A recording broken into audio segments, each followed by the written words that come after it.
Dead of Winter at Libby Farm. Good to see Todd. you. Yeah, thanks for coming. We could use the extra help, that's for sure. What? Let's go to work. This is a great time to start pruning. Now we're, in the middle of, get to middle of March, April. That's the time you want to prune. You don't want to prune in the fall. For a homeowner, just get yourself a good pair of loppers. That rusty one that you use to cut a couple shrubs back, not what you want to do. You want to make sure it's nice and sharp and clean, and that's going to be vital for the tree, for the health of the tree, to get good clean cuts. But typically, you're looking at a central leader tree.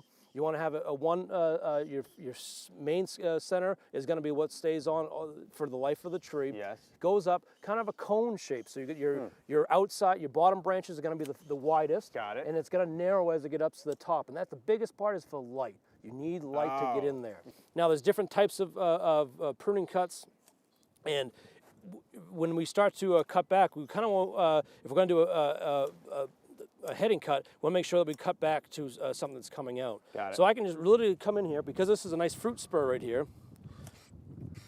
I can cut that off. Now it's kind of an ugly cut having this here, but I got a nice fruit bud right there. Right there. And so I can let that crop on. The nutrients, instead of, because what you don't want to do is just have a straight up cut. If I was to come in like this, just do that, I'm going to have a lot of more vegetative shoots coming up this way. So when I do it, I always want to, I could either come back here, but I got a nice fruit bud right there, so I'll cut to here, so that more of the nutrients is going to go, and the growth will go into this right here. The key is to open it up, get it to sunlight. Depending on how long you haven't pruned your tree, is going to change on how much you got to get. And we'll get into these smaller trees. The first thing we're going to be doing is simplifying. Now this is a complex limb that got left, so I'm actually going to remove some of this to get this down. Now it depends on what we're doing. I can cut this so I can leave something fruiting on it. This is broken.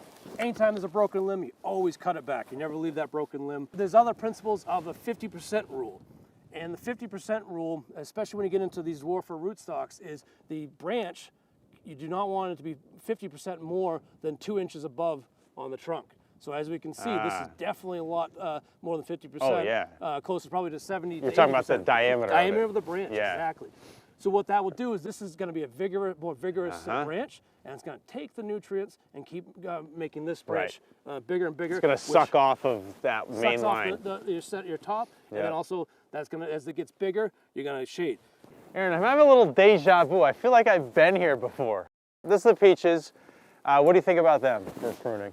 Well, so they're same thing. There are multiple ways, but the traditional way is the open vase. So instead of a pyramid shape, you're actually doing the inverse. We talked about the shading, how it's crucial for the apple tree to get the light in it. Peaches, absolutely, you cannot have two branches on top of each other. The other branch will die. We will prune these as we get closer into mid-April, depending on the year. We want to see some growth, because that has to do with diseases.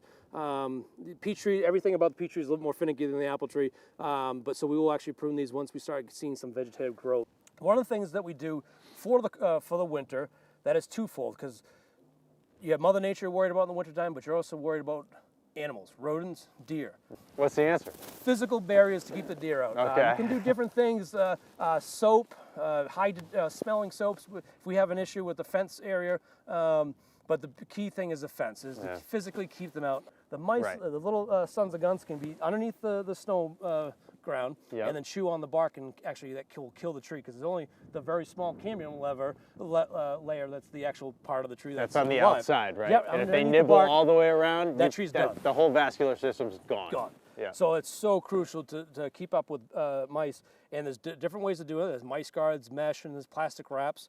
The other way of doing it, it's a whitewash of a 50-50 mix of water and exterior latex paint. Paint it on it. Rodent damage isn't going to be as crucial because they don't like the taste of the paint. The other big thing is the winter keeps it calm. That actually keeps the tree, because what it's going to do on the south side here, we get the sun, we get sun scaling. The sun will hit the bark in the middle of the day, especially February into March here, warm this bark Warm it up even more. Start to expand, and at night, gets cold, contracts, splits open, cracks, cold will get into there, more damage. So the white paint actually reflects the sun then actually keeps the tree Right. more moderate temperature and keeps it calmer through the winter. That's great. All right, Aaron, I'm a huge fan of winter, but I'm looking forward to like 6 months down the line. All these trees will be filled with fruit, right? Absolutely, yeah. Early July, we'll have blueberries and raspberries. Getting into August, we'll have the plums and peaches and apples as well, and then right through the fall season. Aaron, thanks for all those tips on pruning. We really appreciate it.